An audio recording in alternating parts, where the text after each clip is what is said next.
Public voice ಸಾರ್ವಜನಿಕರ ಧ್ವನಿ.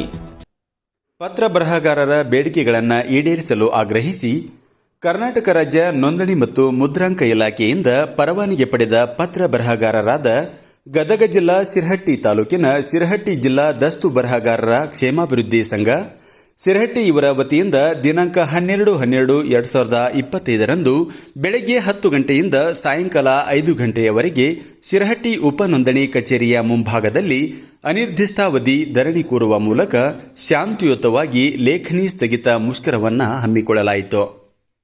ಹೌದು, ಶಿರಹಟ್ಟಿಯ ಜಿಲ್ಲಾ ದಸ್ತು ಬರಹಗಾರ ಎದುರಿಸುತ್ತಿರುವ ಸಮಸ್ಯೆಗಳನ್ನು ಕುರಿತು ಈ ಅನಿರ್ದಿಷ್ಟಾವಧಿ ಮುಷ್ಕರವನ್ನು ಹಮ್ಮಿಕೊಳ್ಳಲಾಯಿತು.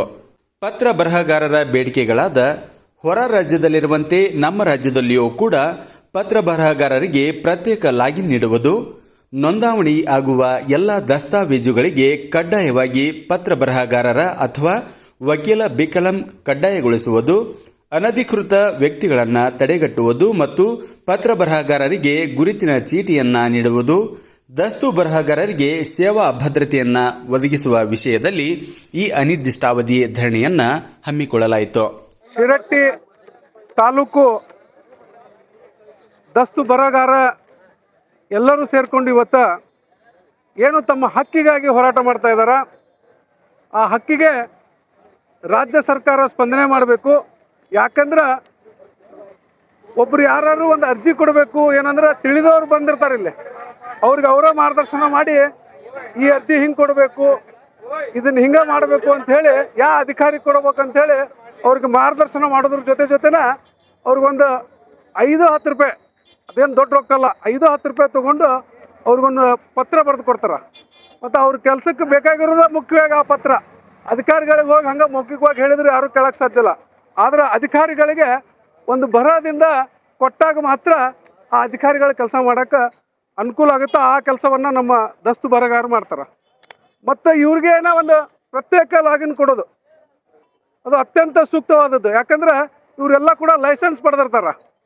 ನಾಳೆ ರಸ್ತೆ ಬದಿಯೊಳಗೆ ಯಾವ ಬೇಕಾವ ಬಂದು ಬರ್ಕೊಂಡು ಕುಂದಿರ್ಬೋದು ದಸ್ತು ಬರಹಗಾರ ಅಂತ ಹೇಳ್ಕೊಂಡು. ಅದಕ್ಕೆ ನಾನು ಮಾನ್ಯ ಮುಖ್ಯಮಂತ್ರಿಗಳಿಗೆ ಹೇಳ್ತೀನಿ, ತಾವು ಈ ಕೂಡಲೇ ಸಂಬಂಧಪಟ್ಟ ಅಧಿಕಾರಿಗಳಿಗೆ ಸೂಚಿಸಿ ಈ ದಸ್ತು ಬರಹಗಾರಗಳ ಏನು ಬೇಡಿಕೆಗಳು ಅದನ್ನು ಈಡೇರಿಸಬೇಕು. ಮತ್ತು ನಾವು ವಿವಿಧ ಹಿಂದೂ ಪರ ಸಂಘಟನೆ ಪರವಾಗಿ ನಾಳೆ ಲಕ್ಷ್ಮೇಶ್ವರದೊಳಗೆ ಏನು ಮುಖ್ಯಮಂತ್ರಿಗಳು ಬರಂತಾರಲ್ಲ, ನಮ್ಮ ಒಂದು ಮನವಿಯನ್ನು ಕೂಡ ತಮ್ಮ ಪರವಾಗಿ ನಾವು ಕೊಡ್ತೀವಿ ಅಂತೇಳಿ ಈ ಸಂದರ್ಭದಲ್ಲಿ ನಾನು ನಮ್ಮ ನೋವಿಗೆ ಅಥವಾ ನಮ್ಮ ಹೋರಾಟಕ್ಕೆ ಬೆಂಬಲವನ್ನು ಸೂಚಿಸಲು ಬಂದಂಥ ಯಾವತ್ತು ಹಿಂದೂ ಪರ ಸಂಘಟನೆಗಳಿಗೂ ರೈತ ಸಂಘಟನೆಯವರಿಗೂ ಹಾಗೂ ಭಾಜಪದ ನಾಯಕ ವೃಂದಕ್ಕೂ ವಂದನೆಗಳನ್ನು ಅರ್ಪಿಸ್ತಾ, ನಾವು ಎದಕ್ಕೆ ಇಲ್ಲಿ ಹೋರಾಟಕ್ಕೆ ಇದ್ದೀವಿ ಅಂತ ಮೊದಲು ನಾನು ಪತ್ರಿಕಾ ಮುಖಾಂತರ ತಮ್ಮ ಮುಖಾಂತರ ಇದನ್ನು ಯಾಕೆ ಹೇಳಲಿಕ್ಕೆ ಇಚ್ಛೆ ಪಡ್ತೀನಿ ಅಂದರೆ, ಈ ಹಿಂದೆ ನಮ್ಮ ಅಜ್ಜ ಮುತ್ತಜ್ಜನ ಕಾಲದಿಂದನೂ ಅಂದರೆ ನಮ್ಮಪ್ಪಾರು ಡೀಡ್ ರೈಟರ್ ಆಗಿದ್ರು, ಇವರಪ್ಪಾರು ಡೀಡ್ ರೈಟರ್ ಆಗಿದ್ರು, ಹಿಂಗೆ ಸ್ಟ್ಯಾಂಪ್ ವಂಡರ್ ಅಂತಿತ್ರಿ. ಅವಾಗ ಸ್ಟ್ಯಾಂಪ್ ವಂಡರಿಗೆ ಎ ಕ್ಲಾಸು ಬಿ ಕ್ಲಾಸು ಅಂಥೇಳಿ 2 ಡಿವಿಷನ್ ಮಾಡಿ ಎ ಕ್ಲಾಸ್ನವರಿಗೆ 2%, ಬಿ ಕ್ಲಾಸ್ನವರಿಗೆ 3% ಸರ್ಕಾರದಿಂದ ಕಮಿಷನ್ ಬರ್ತಿತ್ತು. ಇದು ಬಹಳ ವರ್ಷಗಳಿಂದ 1979ರಿಂದ ನಡೆದು ಬಂದಂಥ ದಾರಿ. 89-90 ನಾವೆಲ್ಲ ಲೈಸೆನ್ಸ್ ತೊಗೊಂಡಿದ್ವಿ ಸ್ಟ್ಯಾಂಪ್ ವಂಡರ್ ಅಂಥೇಳಿ.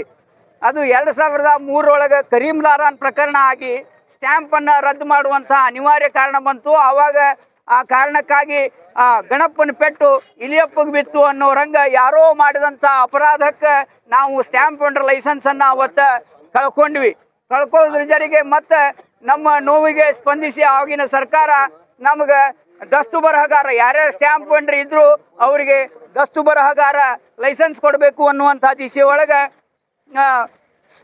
ನಿರ್ಣಯ ಮಾಡಿದಾಗ ನಮಗೆ ದಸ್ತು ಬರಹಗಾರ ಲೈಸೆನ್ಸ್ ಕೊಡ್ತು. ಅದಾದಮೇಲೆ 2011-12 ಮತ್ತು ಪರೀಕ್ಷೆಯನ್ನು ಕರೆದು ದಸ್ತು ಬರಹಗಾರ ಪರೀಕ್ಷೆಯನ್ನು ನಾವೆಲ್ಲ ಎದುರಿಸಿ ಪರೀಕ್ಷೆ ಪಾಸಾಗಿ ನಾವು ಲೈಸೆನ್ಸ್ ಪಡೆದು ಪರವಾನಗಿ ಪಡೆದಂಥ ದಸ್ತು ಬರಹಗಾರರಾಗಿ ಕೆಲಸ ಮಾಡಕತ್ತಿದ್ವಿ.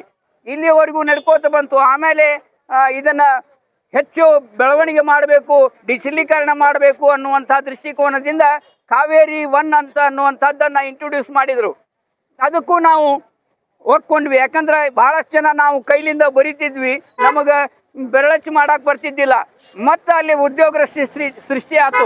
ಮತ್ತೊಬ್ಬ ನಾನು ಆಪರೇಟ್ರು ಅಂತ ತಗೊಂಡೆ, ಸಹಾಯಕ ಅಂತ 3-4 ಮಂದಿ, ಅಂದ್ರೆ ನನ್ನ ಒಬ್ಬನ ಲೈಸೆನ್ಸಿನ ಮೇಲೆ 4 ಕುಟುಂಬಗಳು ಜೀವನ ಸಾಗಿಸುವಂಥ ವ್ಯವಸ್ಥೆ ಆಯ್ತು. ಆಮೇಲೆ ಕಾವೇರಿ 2 ಅಂತ ಹೇಳಿ ಇಂಟ್ರೊಡ್ಯೂಸ್ ಮಾಡಿದರು.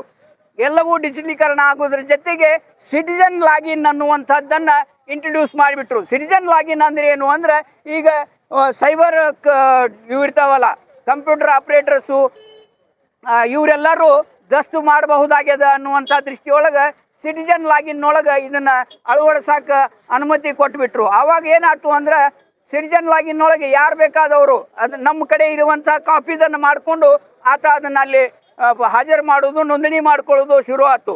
ಅದಾದ ನಾವು ಧಿಕ್ಕಾರ ಮಾಡಬೇಕು, ನಮಗೆ ವೈಯಕ್ತಿಕವಾಗಿ ನಮಗೆ ಲಾಗಿನ್ ಕೊಡ್ರಿ. ಆ ಉದ್ಯೋಗವನ್ನು ನಂಬಿಕೊಂಡು ನನ್ನ ಜೊತೆಗೆ 4 ಕುಟುಂಬಗಳು, ನನ್ನ ಕುಟುಂಬದ ಜೊತೆಗೆ 4 ಕುಟುಂಬಗಳು, ಅಂದರೆ 16,000 ಜನ ನಾವು ಇಡೀ ರಾಜ್ಯದೊಳಗೆ ಡೀಡ್ ರೈಟರ್ಸ್ ಅದೀವಿ. 16,000 ಇಂಟು 12 ಕ್ಯಾಲ್ಕುಲೇಷನ್ ಮಾಡಿದ್ರೆ 13 ಮಂದಿ, ನಾನು, ನನ್ನ ಹೆಂಡತಿ, ನಮ್ಮಪ್ಪ, ನಮ್ಮವ್ವ 4 ಮಂದಿ, ಹಂಗೆ ನನ್ನ ಕಂಪ್ಯೂಟರ್ ಆಪರೇಟರ್ 4 ಮಂದಿ ಅಂತ ಹಿಡಿದ್ರು ಸುಮಾರು ಲಕ್ಷಾಂತರ ಜನ ನಾವು ಇವತ್ತು ಬೀದಿಗೆ ಬರುವಂಗಾಗ್ಯದ. ಅದಲ್ದನ ಇವತ್ತಿನ ನಮ್ಮ ಕಂದಾಯ ಸಚಿವರು ಕಾವೇರಿ 3 ಅನ್ನುವಂಥದ್ದನ್ನು ಇಂಟ್ರೊಡ್ಯೂಸ್ ಮಾಡಕ್ಕೆ ಹೊಂಟಾರ. ಕಾವೇರಿ 3 ಅಂದರೆ ಏನು ಅಂದರೆ, ಫೇಸ್ಲೆಸ್ ಡಿಜಿಟಲೀಕರಣ ಆಯ್ತು, ಮತ್ತೊಂದಾಯ್ತು, ಮುಗ್ದೊಂದಾಯ್ತು ಅಂಥೇಳಿ ಫೇಸ್ಲೆಸ್ ನೋಂದಣಿ ಅಂಥೇಳಿ. ಇಲ್ಲಿ ಯಾರು ಸಬ್ ರಿಜಿಸ್ಟರ್ ಆಫೀಸಿಗೆ ಬರಬೇಕಾಗಿಲ್ಲ, ಅವರವರೇ ಅಲ್ಲೇ ನೋಂದಣಿ ಮಾಡಿಕೊಂಡು ತಮ್ಮ ಫೇಸನ್ನು ಕೊಟ್ಟು ಪೇಪರ್ಲೆಸ್, ನಿಮ್ಗೆ ಪೇಪರೇ ಇರೋಂಗಿಲ್ಲ ನಿಮ್ಮ ಹತ್ರ. ಖರೀದಿ ಪತ್ರ ಅಂತ ನಮ್ಮ ಅಜ್ಜಿ ಮುತ್ತಜ್ಜನ ಕಾಲದಿಂದ ನಮ್ಮ ಅಪ್ಪನ ಸಿಕ್ಕಾನು ಇದ್ದಿದ್ದು ತೆಗೆದಿಟ್ಟಾರ, ನಂದು ಸಿಕ್ಕ ಇದ್ದಿದ್ದು ತೆಗೆದಿಟ್ಟಾರ, ಅದು ಯಾವುದೂ ಇರೋಂಗಿಲ್ಲ. ಅದಕ್ಕೊಂದು ನಿಮ್ಗೆ ನಂಬರ್ ಕೊಡ್ತಾರೆ, ಆ ನಂಬರಿನ ಮೇಲೆ ಅದನ್ನು ಆನ್ ಮಾಡ್ಕೋಬೇಕು ಅಂತ. ಅಂದರೆ ಯಾರು ಬೇಕಾದವರು ಎಲ್ಲಿ ಬೇಕಾದಲ್ಲಿ ಮಾಡ್ಕೋಬೋದು. ನಮ್ಮ ರಾಜ್ಯದ ಶೈಕ್ಷಣಿಕ ಪರ್ಸೆಂಟೇಜ್ ಎಷ್ಟೈತಿ ನಿಮಗೆಲ್ಲ ಗೊತ್ತೈತಿ. 53% ಅಕ್ಷರಸ್ಥರದಾರ, ಉಳಿದವರೆಲ್ಲರೂ ಆಲ್ಮೋಸ್ಟ್ ನಿರಕ್ಷರಿಗಳದಾರ. ಇಲ್ಲಿ ಫ್ರಾಡ್ ಆಗುವಂಥ ಚಾನ್ಸಸ್ ಇರ್ತದೆ. ಫ್ರಾಡ್ ಆದಾಗ ಯಾರೋ ಒಬ್ಬ ಜೆರಾಕ್ಸ್ನವ ಇನ್ನೊಬ್ಬ ಕಂಪ್ಯೂಟರ್ನವ ಹಾಕಿದ್ದಕ್ಕೆ ಅವ ತನ್ನ ಸೀಲು ಸಿಕ್ಕ ಹಾಕಿರಂಗಿಲ್ಲ. ಆತ ಅವತ್ತಿನ ಮಿತಿಗೆ ನಿಮ್ಮ ಕಡೆಯಿಂದ ಎಷ್ಟು 10,000ನೋ 5,000ನೋ ಕಸ್ಕೊಂಡು ಓಡಿ ಹೋಗ್ಬಿಡ್ತಾನೆ. ಈಗ ನಾವು 5 ರೂಪಾಯಿ 10 ರೂಪಾಯಿಗೆ ನಿಮ್ಮ ಅರ್ಜಿ ಬರೀತೀರಿ ಅನ್ನುವಂಥದ್ದು ರಾಜು ಖಾನಪ್ಪನವ್ರು ಹೇಳಿದರು. ನೀವೆಲ್ಲ ನಮ್ಮ ಕಡೆ ಕೆಲಸ ತೊಗೊಂಡವ್ರ, ಇಟ್ ಮೀನ್ಸ್ ದಂಬಳನ ಕಡೆ ತೊಗೊಂಡಿರ್ಲಿಕ್ಕಿಲ್ಲ, ದಸ್ತು ಬರಹಗಾರ ಕಡೆ ನೀವೆಲ್ಲ ಸೇವೆ ತೊಗೊಂಡಿರಿ. ನೀವು ಕೊಟ್ಟಾಗೂ ಅಷ್ಟೇ ಖುಷಿ ಪಟ್ಟಿವಿ, ಕೊಡದೇ ಇದ್ದಾಗೂ ಅಷ್ಟೇ ಖುಷಿ ಪಟ್ಟಿವಿ. ನಮ್ಮವ್ರದಪ್ಪ ಇದು ಬಡ್ರದೈತಿ ತೊಗೋಬೇಡ ಅಂಥೇಳಿ ಸಂಕರಣ ಬಂದು ಹೇಳಿದಾಗ ಆದ್ರೆ ಏನಾರ ಅಂತ ಹೇಳಿರ್ತೀವಿ.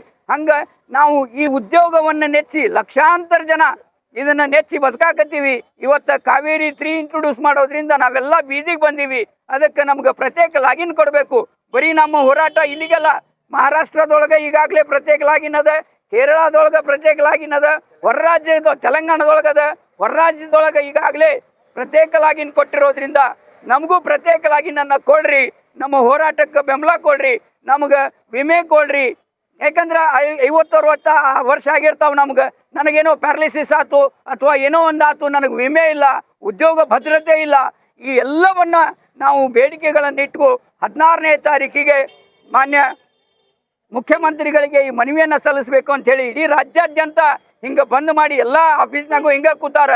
ಆ ದಿಶೆಯೊಳಗೆ ರಾಜು ಖಾನಪ್ಪನವ್ರು ತಾವು ಗದಗ ಹೋಗ್ತೀರಿ, ಅಲ್ಲಿಯೂ ರಂಗರೇಜ್ ಅವರು ಕೋರಿಮಠರು ಎಲ್ಲರೂ ಕೂತಾರ, ಅಲ್ಲಿಯೂ ಹೋಗಿ ಬೆಂಬಲ ಸೂಚಿಸ್ರಿ, ನಮ್ಮವ್ರನ್ನು ಹುರಿದುಂಬಿಸ್ರಿ.